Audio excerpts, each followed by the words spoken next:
कुंड्या सुद्धा तिथले फ्लॉवर पॉट उचलून त्यावर टाकले आणि गाडीचा काच फोडला।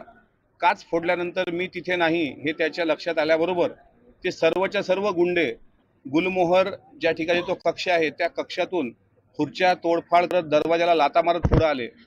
पण तिथं माझे मित्र गोपाळ ठाकूर, निखिल ठाकूर, स्वप्नील थोरात, अमोल काळणे, करण साहू, जे कोणी आमचे सहकारी आहेत त्या ठिकाणी बसलेले होते, रामभाऊ गव्हाणकर, या सर्वांनी त्यांचा प्रतिकार केला की कुठल्याही पद्धतीनं कायदा सुव्यवस्था निर्माण होणार नाही याची आपण काळजी घेतली पाहिजे। नंतर माझ्या राष्ट्रवादी काँग्रेस पक्षाच्या सहकाऱ्यांना ते माहीत पडल्याबरोबर मनोज गायकवाड, वैभव घुगे हे सगळे सहकारी, आमचे अफसरभाई, फयाजभाई हे सगळे सहकारी त्या ठिकाणी धावत आले आणि आल्यानंतर काय नेमकं घडतंय ते पाहत होतो। त्यावेळेस सातत्याने अर्धा तास माझ्या आई बहिणीवर शिवीगाळ, अश्लील शिवीगाळ, तू बाहेर निघाला की तुला जीवानं मारून टाकू, आणि अत्यंत हिंस्त्र शस्त्र त्यांनी लपवलेली होती।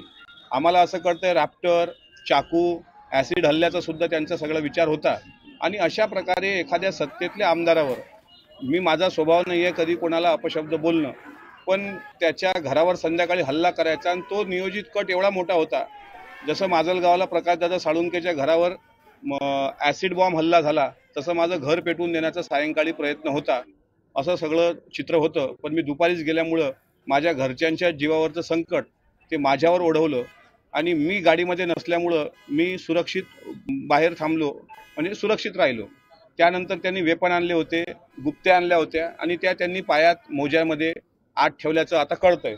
याच्यानंतरची गोष्ट अशी की मी स्वतः अकोला जिल्ह्याचे पोलीस अधीक्षक यांना तात्काळ फोन केला, त्यांनी सुद्धा पोलीस यंत्रणा तितक्याच ताकदीने तिथे पाठवली। पण सध्या मी ज्या ठिकाणी आहे ते आहे civil line police station Akola, या हद्दीत तो गुन्हा घडला आहे आणि गेल्या 3 तासापासून मी FIR द्यायला इथे बसलेलो आहे। मात्र अजूनही फिर्याद आता तयार होते आहे, पण त्याच्यावर गुन्हा दाखल झाला पाहिजे कारण जीवघेणा हल्ला आहे।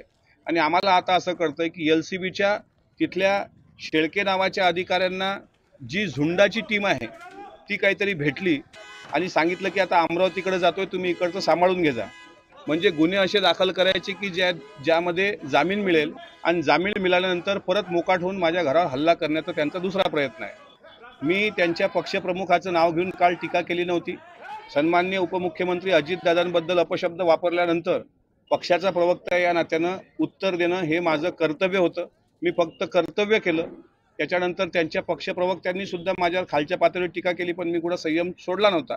शेवटी विचाराची लढाई विचाराने लढली पाहिजे, ही महाराष्ट्रात स्वर्गीय यशवंतराव चव्हाण साहेबांची शिकवण आहे आणि त्या शिकवणीच्या आधारावरच मी माझा राजकारणाचा जो काही माझा पिंड आहे तो पिंड राजकारणातूनच मी पुढे जातोय। आणि आमच्या पक्षाची पण ती शिकवण आहे की एखादं कुत्रं आपल्याला चावत असेल तर आपण त्याला चावू नये, पण तरीही अशा प्रकारे भ्याड हल्ला करून या सुपारी बहादरांना असं वाटत असेल की यांनी मर्दुमकी गाजवली, तर आमचे हात बांधलेले नाहीत। आम्ही सुद्धा ईट का जवाब पत्थर से देऊ शकलो असतो। मी जर बाहेर आलो असतो तर कदाचित हा राडा फार मोठा झाला असता आणि अकोल्यात सर्वसामान्य लोकांच्या कायदा सुव्यवस्थेचा प्रश्न निर्माण झाला असता। म्हणून मी स्वतः त्याच्यावर प्रचंड संयम ठेवला। आणि जर गुन्हे शाखेच्या अधिकाऱ्यांचा अभय घेऊन जर ही लोक अमरावतीकडे पळून गेली असतील आणि त्यांना अद्यापही सिव्हिल लाईन पोलीस स्टेशननी अटक केली नसेल, तर एका सत्तेतल्या आमदाराच्या बाबतीत इतकी असंवेदनशीलता पोलीस प्रशासन कसं दाखवू शकतं? माझी पोलीस प्रशासनाला विनंती आहे की त्याला जोपर्यंत तुम्ही अटक करून आत टाकणार नाही तोपर्यंत मी इथून उठणार नाही। मी माझं ठिय्या आंदोलन, मग रात्र झाली तरी चालेल, पाऊस असला तरी चालेल, मी उपाशी तापाशी या ठिकाणी आमरण उपोषण याच्यासाठी करतोय ठिय्या आंदोलन की माझ्यासारख्या आमदाराला सत्तेतल्या जर न्याय भेटत नसेल तर सर्वसामान्य लोकांची काय परिस्थिती असू शकते हे तुम्ही या घटनेवरून समजून घ्या। मनसेच्या भ्याड गुंडांनी जो माझ्यावर हल्ला करण्याचा प्रयत्न केला त्याचा हिशेब मी स्वतः चुकता करेल, त्याची काळजी करू नये। कारण अशा नामर्दांना मी घाबरत नसतो। ते मर्दाच्या पोटी जन्माला आलेलेच नव्हते, ते सर्व नामर्दाची अवलाद होते, त्याच्यामुळे असा भ्याड हल्ला करण्याचा त्यांनी प्रयत्न केला। त्या हरामखोरांच्या अंगामध्ये जर ताकद असती ते समोरासमोर भिडले असते। त्यांना वाटत असेल की मिटकरीच्या गाडीचे 2 काच फोडले आणि राज ठाकरे आपल्याला फार मोठा पुरस्कार देतील, तर त्यांना हेही सांगतो की बाबा रे, आजपर्यंत अशा सुपाऱ्या घेऊ तुमचा नेता शांत बसलेला होता। तुम्हाला वाटत असेल की असे हल्ले करून तुम्ही माझी वाणी आणि माझी लेखणी थांबवत असाल तर ते तुमच्या बाप जन्मातही शक्य नाही, तुमच्या 10 पिढ्याला जन्म घ्यावा लागेल। कारण माझ्यासोबत सर्वसामान्य जनता आहे, माझ्यासोबत महाराष्ट्रातला शिवशाहू फुले आंबेडकरी विचार आहे। तुमच्यासारखा खुनशी विचार माझा नाही, माझ्या पक्षाचा नाही। आम्ही कधी हल्ले करत नाही, पण आमच्यावर जर चढण्याचा प्रयत्न केला तर विंचवाची नांगी कशी ठेचायची हे सुद्धा आम्हाला माहीत आहे. शिवतीर्थापर्यंत त्यांनी मेसेज दिला असेल, कारण तो कर्णबाळे नावाचा जो व्यक्ती आहे आणि इथला जो साबळे आहे त्याला इथं विधानसभा लढवायची होती आणि त्या कर्णबाळेला आम्हाला वाटते अमरावती लढवायची होती. मग असं करून राज ठाकरे 288 मध्ये आपल्याला मनसेची उमेदवारी देतील आणि आपल्याला फार शाबासकी देतील असं जर त्यांना वाटत असेल तर हा त्यांचा फार मोठा गैरसमज आहे.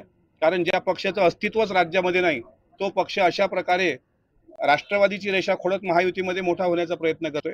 मी महाराष्ट्राचे मुख्यमंत्री एकनाथराव शिंदे, महाराष्ट्र राज्याचे उपमुख्यमंत्री देवेंद्रजी फडणवीस, महाराष्ट्र राज्याचे दुसरे उपमुख्यमंत्री अजितदादा पवार यांना सांगतो की अशा खुनशी पक्षाला सोबत घेऊन जर सत्तेत येण्याचं महायुती स्वप्न पाहत असेल तर महाराष्ट्रातली जनता अशा लोकांना कधी मतदान करणार नाही. उलट यांना सोबत घेऊन आपण बुडतीचे पाय डोहाकडे राहू, त्यापेक्षा यांच्या पाठीवर लाथा हाणून यांना पक्ष महायुतीतून बाहेर काढा. अशा प्रकारचे खुनशी पक्ष हे राजकारणात नसावेत. एखाद्या आमदाराचा जीव घेणं प्रयत्न तर सर्वसामान्यांना काय ते तलवारीनं मारतील? या देशात काही राज्यघटना नावाची वस्तू म्हणजे राज्यघटना आहे की नाही? या देशात मोगलाई लागलेली आहे. त्यामुळे इथं झुंडशाही गुंडशाही चालत नाही. इथे डॉक्टर बाबासाहेब आंबेडकरांनी दिलेल्या संविधानाचं राज्य आहे. त्यामुळे कोणी ऐरागैरा यावा आणि आमच्यावर हल्ला करावा ते दिवस आता गेलेत.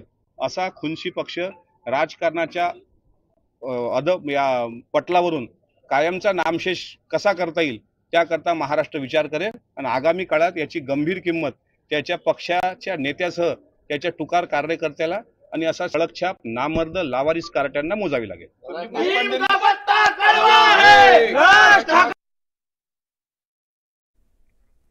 अमोल मिटकरी अकोल्याच्या जवळच्याच पोलीस स्टेशनला जाऊन बसलेले आहेत. फिर्याद नोंदवण्याचं काम सुरू आहे, पण जोपर्यंत तो अटक होत नाही तोपर्यंत मी माझं ठिय्या आंदोलन इथेच सुरू ठेवणार आहे, म्हणजे पोलीस स्टेशनलाच मी बसून राहणार आहे असं त्यांनी म्हटलंय. ते इथे गाडीची तोडफोड करून सगळे कार्यकर्ते अमरावतीकडे निघालेले आहेत अशी काहीतरी माहिती अमोल मिटकरींना मिळाली आहे. त्यामुळे अमोल मिटकरी म्हणाले की मनसे नेत्यांची याबाबत काय प्रतिक्रिया तीही बघूयात.